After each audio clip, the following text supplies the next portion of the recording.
I'm doing great. Saw the link, Scott. So, and Lexi also sent me the link. So that was kind of like saying, come in, come in.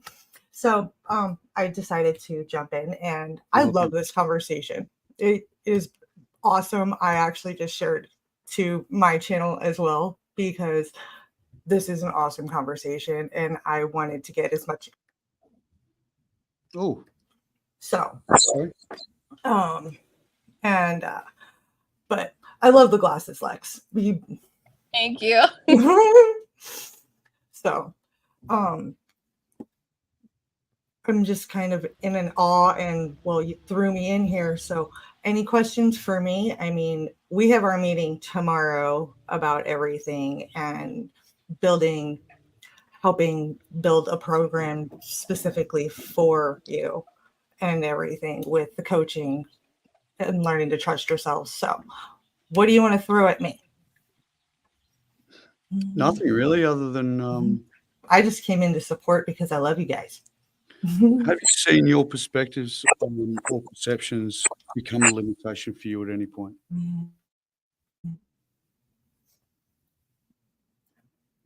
Okay.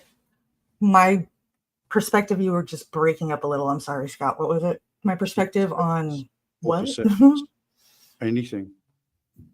Have you seen them on getting in pers- the way on pers- of understanding something else or understanding others? Honestly, when it comes to perceptions of others, I've had to reteach myself to go with my gut. But at the same time, people do grow and change. Mhm. And you and I are both prime examples of that, Scott. When we first met, we were both in dark spots. Both of Mhm. us. I own it. I was there too, you know, and we've both grown and, changed and risen above a lot of our demons. Um, you know, we still have some when it comes to our family life. I own it, Yep. just as much. But perceptions change. We've grown, we've changed, we've matured. Our values have grown as well. So when it comes to perception, it's only, I have to say, 50% with me because your perceptions can change. And yeah, you don't judge a book by its cover. You Mhm. can't. I mean, yeah, I'm missing my front teeth. A lot of people judge me because of it. Yes, I am. In 1 month, it will be fixed. Awesome. Yay. Excited. Don't get me wrong. It will help my self esteem personally and everything. Absolutely. But at the same time, my effed up grill is not me. It's not who Mhm. I am. It doesn't define me, but a lot of Mhm. people have perceptions of me because of it. Yeah, for sure. So when it comes down to it, I'd rather have that 5-10 minute coffee chat, or in our case, 2.5 hour, because every time we actually get on the phone, it usually ends up being a good 2-3 hour conversation. We haven't done it Mhm. often, but it does. We wind up talking for a very long amount of time. Mhm. So I'd rather get to know somebody and not just judge them by what I see, by that first perception, because perceptions can be tainted by outside sources and everything else. So when it comes down to it, I lead from my heart, and I'd rather get to know somebody and make my own judgment calls. Yeah, sure. Yeah, And that's sure. in the business world too. Yeah, and I think, I think society, would you agree with this? I think society sort of seems to be, well, the pace of life is having us make assessments really quickly of people, right? Yeah. So really quickly, like in these conversations that we're having, make no mistake, my objective about these shows is to talk about business strategy and curiosity and curiosity and curiosity, and then some curiosity after that, and some business strategy stuff, right? With the aim of saying to you guys that I have done this shit a lot. I've done it a lot, and I'm here to help and talk to you about it. And often we are having conversations about life, about men's mental health, about, we were talking the other day about, what were we talking about? A lady came on the other day and she was talking about her ex-husband's, porn addiction and stuff like that. And we were talking about perception, right? Now I got to say that was a little off rail for the topic, but at the same time, It- I sort of welcome these conversations, right? Because I don't get them in corporate environments. I don't Very- get them in corporate environments, right? So I don't get enough of that shit in corporate environments, right? When we talk about relating to people, or we think about how we're trying to transact with people, or the user experience we're designing in digital experiences for people today, is completely fucked and shows a complete absence of thought, curiosity, and knowledge of people in the way we're trying to present our goods and services to people on a daily basis. And it's getting worse. And it's getting worse. And now we're going to say, I know, why don't we make ourselves more efficient and personal and see how that goes? Right? And so some people would see this show as sort of going off in all directions and whatever. I don't, because I'm encouraged by the fact that if we can talk about this stuff personally, now let's think about how we apply it to business. Let's think about how we apply it to our social causes and so forth. Oh, by the way, I just want to acknowledge that, Teresa, I want to come back to your comment too, so I haven't lost it. But yeah, I think that's why I do this. Sometimes I get concerned that we go off piste a little bit. The men's stuff and all that, why do I want to talk about that? Why do I want to have that conversation? Well, I'm curious. I've had some certain tragedy stroke challenges in interpersonal relationships. I'm not trying to heal myself from the process though, but I've also lost a lot of mates to suicide. I've got some compelling reasons to be more curious about this stuff. I've seen great stuff like the work I've done with Andrew McDonald that really, really appeals to me because of his soft and gentle approach to masculinity. I love it. And it's unfortunately, it's been a rare experience. At the same time, I hear other things like, I'm trying to remember the guy's name, Paul somebody or other, American guy who wrote a book called How to Get Rid of Crazy. Right. And his view on, he's married incidentally, which just fascinates. But his view was like, if I was to give you an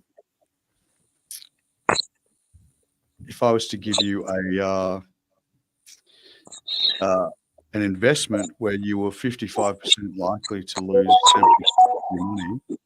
Can you mute, please, if you're not speaking, anyone? That's how he framed it. If I was to present you with an investment where you're 55% likely to lose 70% of your wealth, assets, whatever, would you do it? And I'm thinking, wow, that's brutal, isn't it? It's brutal. It's probably statistically correct, sadly, but it's brutal. And then that gives rise. There's movements out there of dudes who have sworn off women completely. Big movements, not micro things, big movements of men who have sworn off having relationships, heterosexual men who have sworn off having relationships with women. Be easier if you weren't heterosexual, I imagine. But wow, man, that sucks. That's not cool. I don't think so. I don't know how hate and finger pointing and fear and those things makes us happy. I can't see it. I can't see it. Why did I start this thing with Leanne? We're not having enough conversations about this shit. Not because I'm an expert. Not because I'm an expert at all. But because I want to ask the questions, because I want us to have open conversations. I want those conversations to be between men and women. A lot of guys say, we're sick of, I was on a call this morning. I'm sick of men being told how to be men by women. I don't think I've ever said that. Can I kind of see that point of view? Yeah. Be better, do better, be more like me. Okay. Sometimes yes, we can. Sometimes in my, yeah, like experience, it's like, with particularly women I've worked with, it's kind of like be less like me. But I want to go back to Teresa's question. So let me find. Oh wow, got to do some scrolling here. Um, generational trauma about women recently due to knowing that the egg that creates us in DNA and the frequency of our mother's emotions is encoded conception and during gestation. I'm curious about the effect on males of this generational DNA coding. Gabor Mate, who's an awesome dude, should be listened to. I think he's got some amazing things to say about trauma and how that plays out in life. Every man is still looking for his mother in the relationship he has with his partner.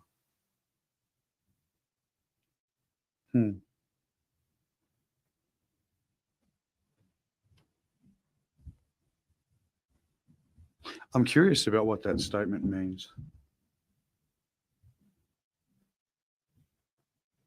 I actually don't know what he means by that statement.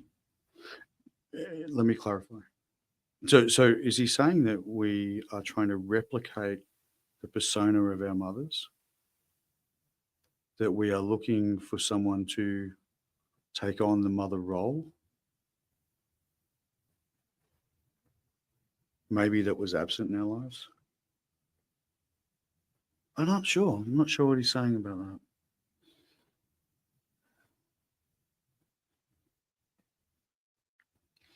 Quite possibly true. It's our first relationship with a woman.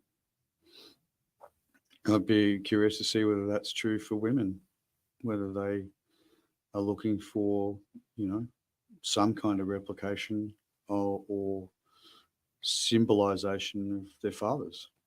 It's possible. What I don't like, however, is absolutes. Right? I don't know that we have absolutes. And don't get me wrong, I think Gabor's amazing. And I actually particularly like the way he commented on your Canadian boy, who's rather contentious.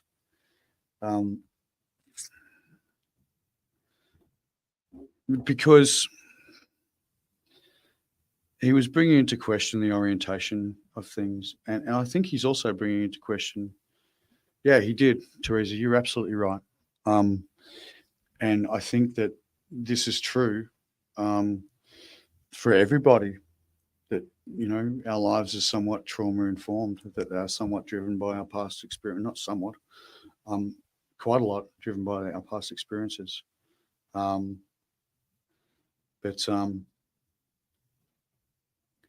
yeah, I think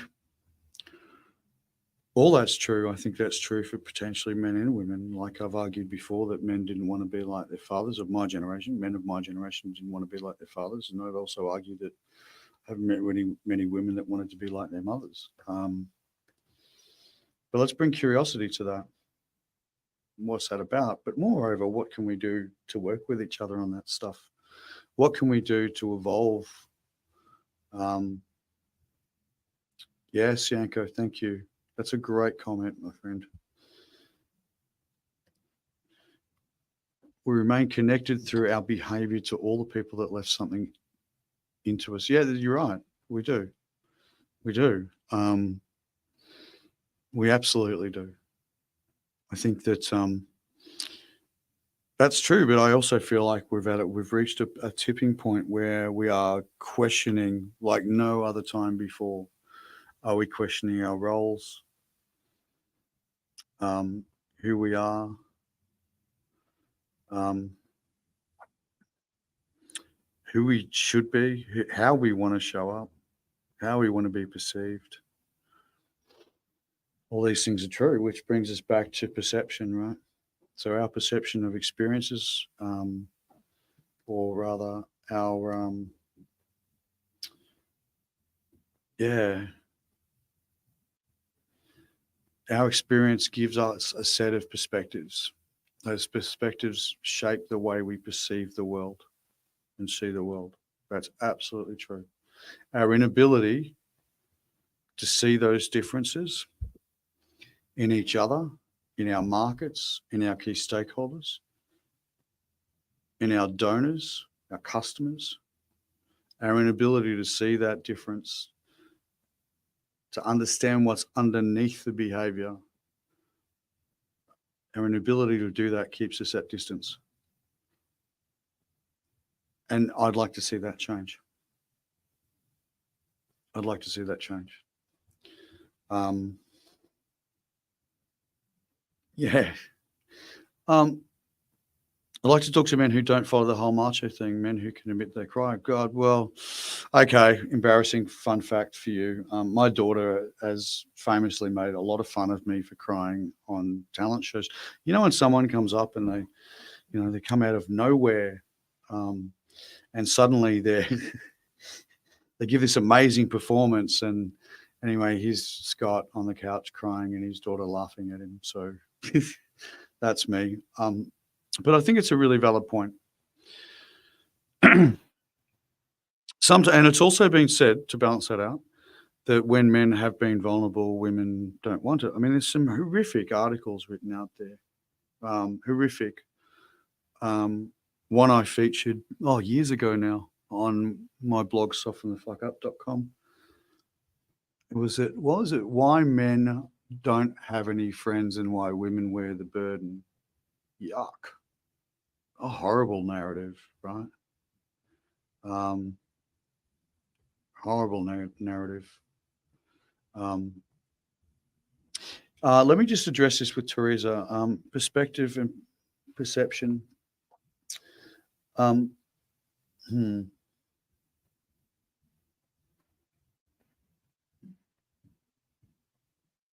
I would say the other way around, Teresa. I would say that our perspective is held from the beliefs and experience that we internalize in the world.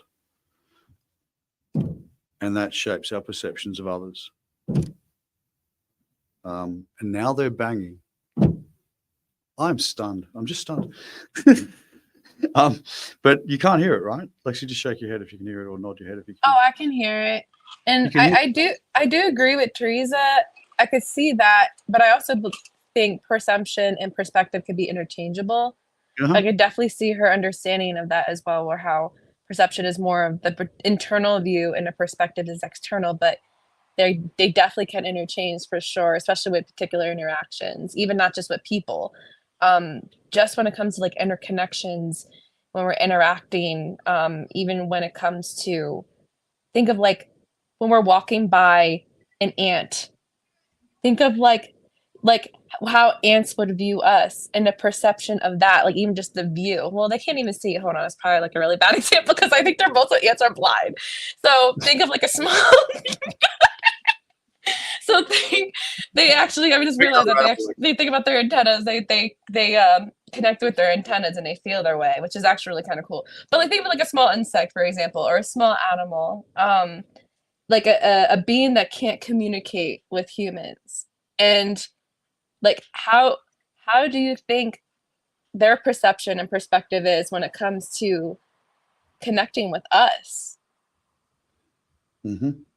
You know, so there are definitely some interchangeable things, and I think there's just going to be some things that'll just be a huge unknown. You know what I mean? When it comes to the interchanging dynamics of the two, but I think it kind of goes back again, just being open first to your perceptions. What am I not seeing? Rather than pointing fingers at, you know, they aren't doing this, they aren't doing that. Ask yourself, what am I not seeing? And being curious about your own blind spots to kind of open to your own perception, to maybe shift perspectives and being able to be in the process of that interchanging dynamic with yourself and the world. Yeah. Wow. That's really good, Lexi. I don't know where you get this. Is great. I don't know. I literally, I don't know. No, it's really good. And I think, you know, fundamental to the whole reason we run this, and potentially, guys, we're getting it more right than I think. in these conversations, because, you know, my desire is for people to reach deeply into these perspectives, to think about how they show up in the world, in their businesses, their startups, their ideas, their understanding of customers, and how they serve them. That's what I'm trying to achieve. You know, and I feel like we're doing it. I feel like we're getting there, and I'm curious, right? Meaning, we don't have to talk about business. In fact, it's bad. Potentially, it's more important that we don't. It may be more easier for us to talk about the stuff that we have been talking about relating to the world and our experiences and our emotions and our feelings and things like that. And then realize that when we're selling something or engaging with somebody or talking to people that can help us in our businesses or our journey, we have to consider the same things. So I'm going to assume that we all know that the minute we put our business hats on, that we still remain human. I'm going to assume that. But I'm going to say it out loud, and I'm going to tell you why.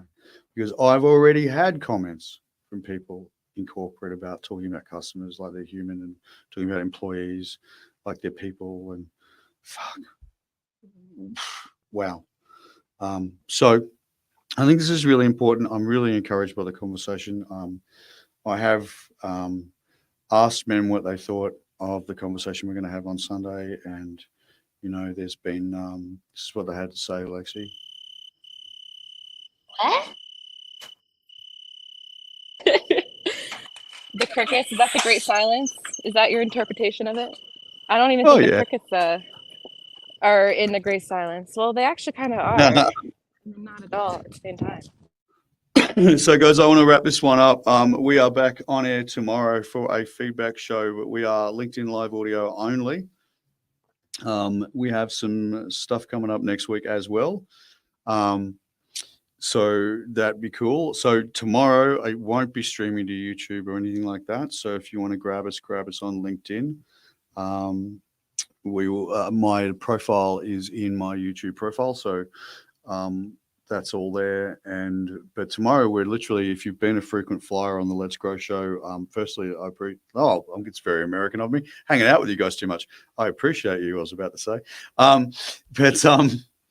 Yeah, so I appreciate your support so far, and you know, you guys rocking up and being prepared to have open dialogue and conversations about this stuff. It's been super, super valuable. I love learning as we grow here, and that's cool. So tomorrow, if you've been a frequent flyer, I'd love you to rock up, because really I want to change stuff up, or just hear from you about how we can make this better, richer.